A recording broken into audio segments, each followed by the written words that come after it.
Good morning, everyone. It's still dark here. Well, it's light outside, as you guys can see by the window, but somehow it's just dark in here. Maybe the nature of this video.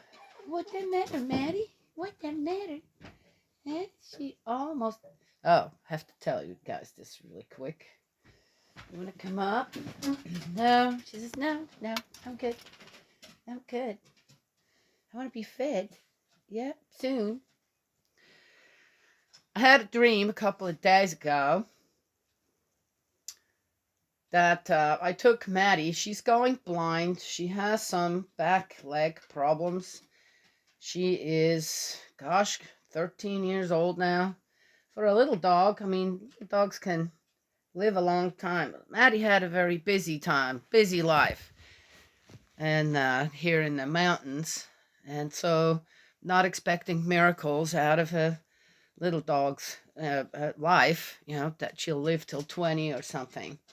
So she has some problems now, and I had a dream that I brought her to the vet. I didn't tell anybody, and I just put her to sleep because I wanted her. I wanted her to die with dignity, per se. Okay, however one wants to look at it, but that was in my dream, and I didn't tell anyone. I got back home and you know told my sister-in-law, my brother-in-law, by the way, Maddie's not here anymore. I took her to the vet and I put her down for various health reasons, and they were just like kind of shocked, and I told my brother-in-law that day before yesterday in the morning. I said, hey, I had this dream about Maddie. And later that day, I was in the house. He was outside with all the dogs. That was when I took that picture of all the dogs. And I went down the steps and I hear this hollering going. I went outside and he says, oh my gosh. He says he was on the other side of the pond. Let's see if I can guys show you that. He was over there on the other side of the pond. And he had Maddie in his hands, and he said, she almost drowned. I had to. Oh my gosh! If it wasn't for one and two, the Ozzy and Gus, going over there and kind of looking what was going on, making some. He said I would not even noticed, and she was all wet, and he was partially wet, and it was just like she almost drowned. If the other dogs would not have alerted me. She gotten out on the ice. There's some ice. I guess she got lost. I see she has a heart. She's losing her eyesight, and got into thin ice and fell into the pond. And well, anyway, so she was okay. I dried her up, and she's now 2 days later. It's like nothing happened, but I have to watch her now, right? Yeah. Almost lost Maddie that day.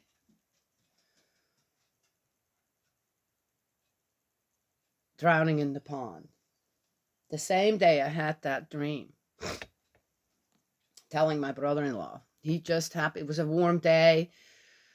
He just happened to be out there sitting on the steps like we often do. We just have warm days. It's all spent out on the porch. And anyway, that's so amazing. Yeah, so there's that story. But what I wanted to talk about today is black and white. We have Black History Month coming up. It's February. First time I heard about that. I didn't even know that existed here in the United States. Well, people need to remember I didn't grow up in this country. And I was teaching at a private school. I was teaching fine arts, and they had a picture up of a guy, a black guy, an explorer. His name was Matthew Henson. So I thought, oh, this is interesting, So I went and checked out the story of Matthew Henson, the explorer. He's also in the Hall of Fame of Explorers.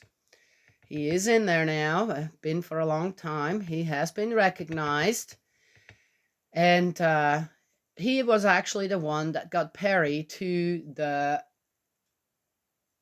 North Pole. Okay, one of the polls. I can't remember now. And if without Matthew Henson, that would not have happened. Yeah, amazing guy. The crew loved him. He was a gentle, kind man, loved God, and he was big and he could work. And he did. And also, due to the fact that at that time, the natives there at the pole, they formed a special bond with him because he looked more like them. So they trusted him and could communicate with them pretty well, I guess. Anyway, so the story of Matthew Henson, I really got into it. Just there's a lot of information about him out there. Yeah, that was, gosh, 30 years. Okay, not 30 years, 20 years ago or something, maybe more, 23 years ago. How do I feel about Black History Month now? Not so good. Not so good because I feel that the accomplishments and the success of Black people, it's just being drowned out now in all this nonsense. Yeah. Okay, why do I say that? And do I say it lightly? Absolutely not. I've never been a Black person, so I don't know what that is like. But a Black person has never been a white person either. And the one thing I think that people just forget is that in the Bible we have the story about the Tower of Babel, and on how suddenly they wanted to build something bigger, better into the sky than ever anyone has done, like your little turtle, and become king of the hill or something. And suddenly everyone was speaking a different language. They couldn't understand each other, and they couldn't work together anymore, and the tower came down. I find that a very interesting story, and to tell it at this time, where we forget the underlying foundation of every human being, and that is you're a human being. Now, as a white person, though I'm from Switzerland, Switzerland has an interesting story of having to free themselves as people who were under the yoke of landowners and this and that, and eventually they got together and they broke free from that yoke. And some of the fights that they had as just commoners against armies like the Habsburgs and this and that, it was brutal. It was not something that anyone should be proud of in their country, and the Swiss were feared after that. Oh, but they just won a battle. It wasn't just that. The bloodlust took over, and they went after people that didn't need to be killed. Anyway, so that's in my own country where it was just white on white. There wasn't anything colored in there. It was just white on white. As a white person all around the world, and one looks at the prestige that you have as a white person on how much damage has been done, really has been done. I could start with as little as who needed, ivory, who wanted to kill animals for sports, especially wild animals on a different continent, as trophies, and then bring the skins home, and for no other reason than to have them displayed on the floor or on the wall or whatever. It's disturbing. That's of course, There were, in Africa, sure, there were black people who very happily, well, you want to kill an elephant? Sure, why not? So, but who were the instigators? And then here, where just about a whole race was just eliminated through, raids and disease and I don't know what. And it's, that's on the white man's. Slavery. Well, slavery has been a part of history for I don't know how long on just about every continent. Yep, it's not something to be proud of. That's for sure. So if one is born in this country as a white person, and then if one is comes to this country and stays for as long as I have now, yeah, one feels the pain, one feels the injustice, one feels that just you people did what to whom, and what reason did you have?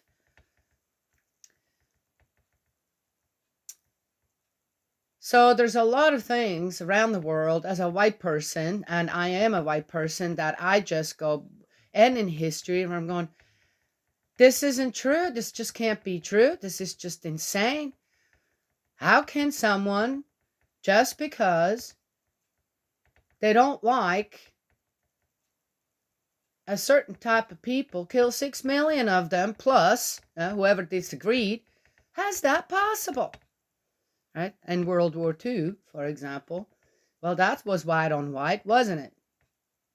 Well, anyway, so it's, to me as a white person, when I look around the world, yes, it's the white man, it's white people who, for one reason or another, just, I don't know, have more money, have more resources, have more, what, bloodlust, have more, I'm not sure what it all is. Yeah. But what we have to remember is that we're at a time right now where, well, there's a lot of things not going on anymore. And we keep hanging on to stuff that, well, the tower's just going to keep coming down more and more and more. Well, then we just rebuild something. Well, you can't rebuild anything if you're not speaking the same language. Every person, every ancestry has things that need to be restored. Is it according to your color, or is it according to poor or rich, or is it according to your station, or is it according to, things that happened in your family, as parents, as children, as I don't know what? Everyone does. If we cannot come to some kind of common denominator where we truly build up something, even if we speak different languages, look different, then, well, okay. The one thing that I see that people struggle with everywhere, it doesn't matter what country you're coming from, what you look like, this or that, what language you speak, is the family. The family structure. What's a family structure? Okay, well, some people are going to say, well, here she goes. Okay, let's leave that out. A family structure is where you take care of your children. You don't let them get into drugs. You don't let them get shot up. You don't let them. Okay, you don't let them. Right. Well, the problem is, it's not about not letting them. The problem is that it's available out there. So many things are available out there. Oh, let me think. Not just through white people, through all kinds of other people, right?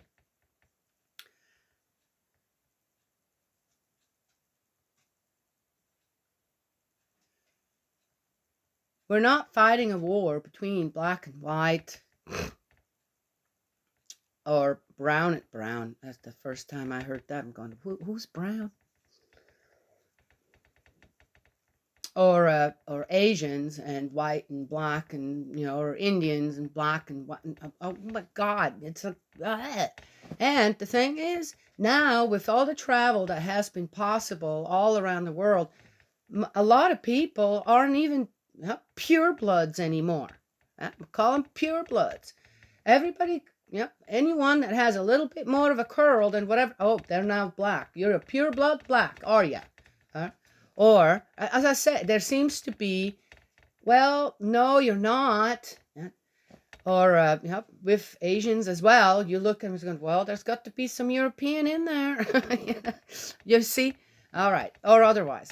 People are so mixed up.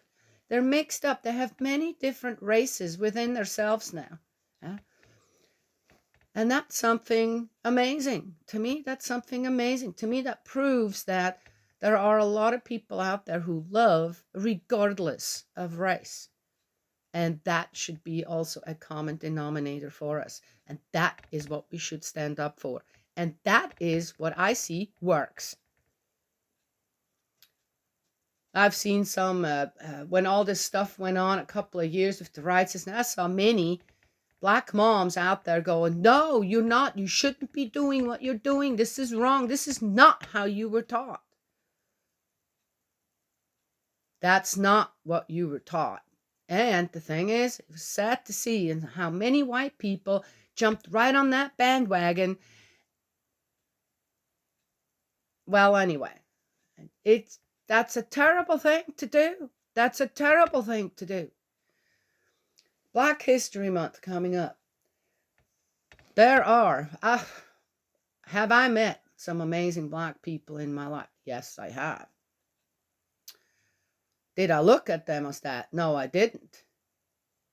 Black. I didn't.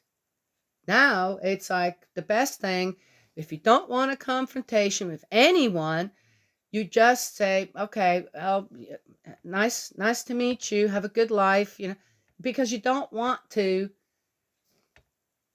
get into anything. It's sad to me that instead of, after all these years of living in a country where I was amazed over the different people, all the different people, it was amazing, and I loved it. And having lived 18 years in the city, yeah, I saw some of but I never considered that, oh, this is a problem because of their color, right? Well, anyway, it's sad. I wish that this year, Black History Month could really be truly about, if that's what people need. Do we need Black History Month? I guess we do. Does that make you feel better? Okay. Then I would like to see people like Matthew Hansen, amazing person. Just, wasn't rich, wasn't this, just a laborer on the boat, that went to, conquer one of the poles, and he made such an amazing difference. Such an amazing difference. Well, anyway, I know that there are a lot of people out there who make an amazing difference. They make an amazing difference for their own people because they realize we have a lot of healing that still needs to be happening. I hope that's going to happen for them. But I'd like to also say, while you have your month that you're celebrating, do it with a loving heart. Do it in a constructive way, rather than using this month to point the finger at me, a white person, or hate me, a white person. Because you don't know. You do not know how I feel as a white person and how much a white person has to atone for when their heart to mind is in the right place.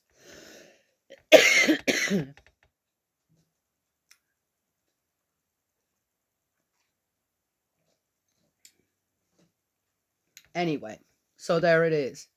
So, stealing is wrong. Stealing is against one of the commandments that God has given us. So one should not be a thief out there, regardless. It's not cool. I'm just going to bring that one up. So, and because I know that I, as a white person, am part of a race who has stolen a lot. I haven't, but I know that if you take responsibility for your ancestry, anytime something gets taken from me, I just give it. I don't want to become a part of their sin. And just let it go. Well, okay, you may have needed it more. If you would have asked me, I probably would have given it to you. Right? You see? Yes. So there it is. That's my way as a white person. If something gets stolen from me, okay, by a black person, okay, just saying, right? Anyone. That's how, so okay, that's a little part, again, is restored until the person who's stealing realizes that I shouldn't be doing that anymore. In the meantime, I try to not build up more dark on top of that person by just saying, okay, nope, I'm going to give that to you. I'm going to forgive you about that. I'm going to give that to you. Anyway, I thought I'd make a little video. As a white person, I'm just supposed to just, wow, okay, well, I better move somewhere when I don't meet any of them, anybody that's so angry and upset and I don't know what. And, gosh, sheesh, they shoot their own children. I mean, they shoot the children in their own neighborhood. Gosh, what kind of people are they? Or, they get, someone says something to them, they're angry enough, pull out a gun to shoot. Whoa, holy cow, really? Drive-by stuff, this, that. It's amazing to me. I don't understand that. I don't understand that anger that people have towards each other, right? That race to race, same race, for example. So, is that something that on Black History Month could be addressed maybe?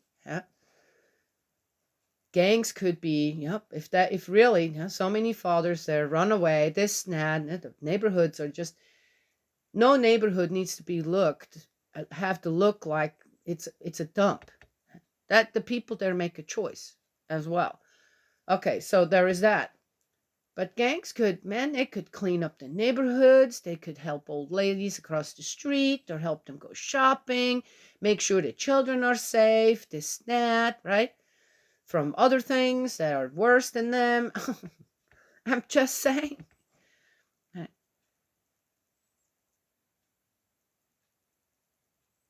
Anyway, Black History Month.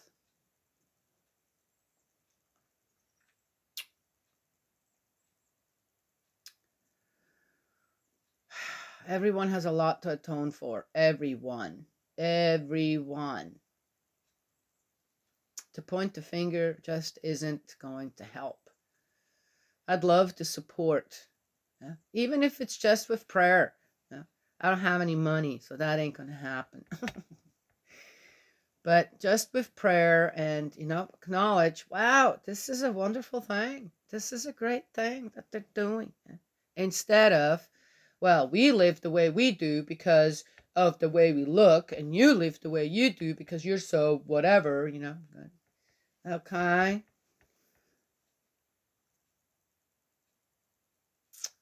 White people carry a lot of guilt, a lot of shame on their shoulders. Every white person does. I don't know anyone who doesn't, or met anyone that didn't have that looming still in their ancestry as well.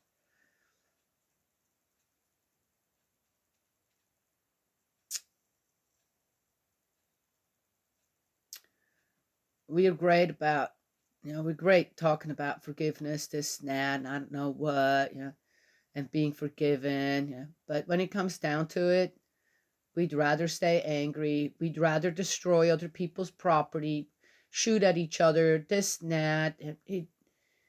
Yep. Well, I've got to be ready for a defense, because I'm not going to be offensive, but if I'm ready for the defense, I'm not going to be ready for either. I'm just going to ready or not ready. I've got 4 big dogs here, this, that. I'm kind of looking at, well, but really when it comes down to it, I'm not a hoarder. I'm not a prepper. I'm just ready for, okay, bad weather could happen, no electricity, this and that. Yeah, we could have someone come down the road, this and that. It's a day-to-day kind of thing. Where then, the setup is, one, I will survive. But as far as, gearing up this and that. I said, well, but other countries are doing that. For example, like China. Okay. Eventually, someone has to just give in and say, okay, if you want to come and blow up this whole country, and then you're not going to have all that revenue from all your China products, from the American people, you go ahead and do that. I mean, you got to kind of shoot yourself in the foot there, but okay. Yeah. Anywho, so there it is. I don't know. I don't have all the answers. I do know that the bickering and the gossiping and the just weird, odd, hateful things people are doing to each other in their neighborhoods and over pronouns and whatever, or as I said, a color. Because well, that guy. And then you look at the whole situation, actually dig a little bit deeper into the story, and you're going, whoa, okay then.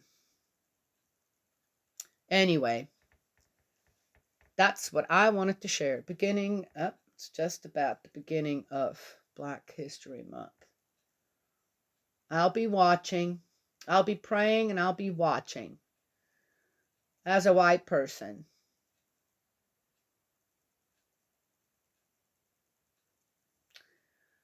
I think it's just sad that in so many people's eyes,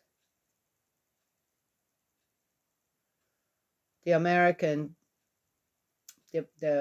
Black Americans are just, remember what I said, in the people's eyes, Black Americans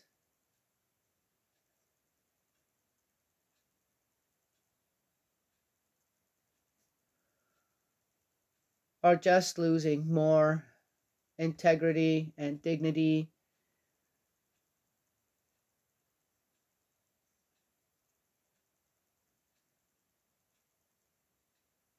The more time passes. Now I find that so sad. And how masses can just be riled up in the way they are to then support the collateral damage of children under the age of 5, under the age of 10. Huh? Yeah. I can't. It's not. No. It's bad enough when our children die from sickness, cancer, an accident, a car accident, or something like that. But to die by a drive-by shooting, or because that kid's white, I'm black, I'm going to shoot that kid, which has happened as well during the riots. Other things. People just needing to get on a ramp and their car, black mom with someone else and her daughter, black daughter of 7 in the car, needing to get on the ramp, and black vigilantes, for their cause are shooting up the car and are killing the girl. What the heck is that's happened also during the riots? Black Lives Matter. Oh my God. It's not normal. It's not right, and it's not normal. And that there are not more people hollering out there. No, that's what I can do. I can holler and say, you people are insane. And anyone who supports that, you're insane. I don't care what color you are, what neighborhood you are in, how much money you make with this. That is wrong. And if you cannot acknowledge that as wrong, right. Black History Month. Well, I hope people will make something good out of that. Maybe it's time in Black History Month to honor the children out there, okay? They do have a lot of help as well, I know that, but there isn't enough. It just needs to stop. All that stuff needs to stop out there, where children just are in the way. Then when they grow old enough, they're being bullied into these gangs. I don't know exactly how it works. And they have no choice. They have no choice if they want to survive. then suddenly it becomes addictive for them to let it all hang out.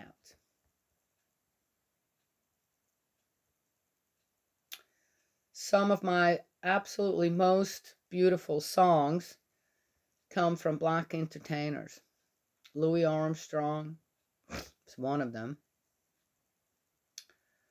Stevie Wonder is another one.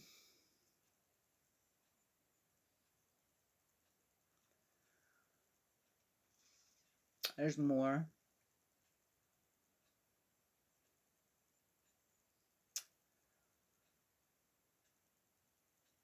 And they're, yeah, anyway. So, there it is. I just wanted to mention that. Black History Month coming up. I've been not a big fan of Black History Month, and the reason is because it's just being abused. But this year, yeah, who has not been affected by all the stuff going on in the last couple of years? Who has not been? Anyone says, well, I don't know. That I would not believe them. But maybe that tower just needed to come down so we can find a common denominator to build it back up. But that common denominator comes through the family. Family has to be respected. Family has to be acknowledged. And that is, if you are two adults and you're having children, you take care of those children for the rest of your life. When you commit to a partner, they are for, it isn't about, oh, I'll try this one out, I'll try that one out, or, well, 2 years down the road, well, that didn't work out, so we're going. No, it's not like that. It should never be like that. One partner, you have one partner for life and beyond. And if you cannot make that commitment, I don't want to hear about it. I don't want to hear about your struggles. I don't want to hear about anything. And that's what we should teach our children. One partner for life. Yes, well, they're going to make their own choices there too. That's true. And they have free will and they get to do that. But as parents, we should at least try. That's what we do. And, of course, everything under that one umbrella of God. And that is that. That's what I have to say. So have a great Black History Month out there. I hope you'll do something good with it, something constructive and something beautiful. God's love and blessings always. Now we'll talk to you another time.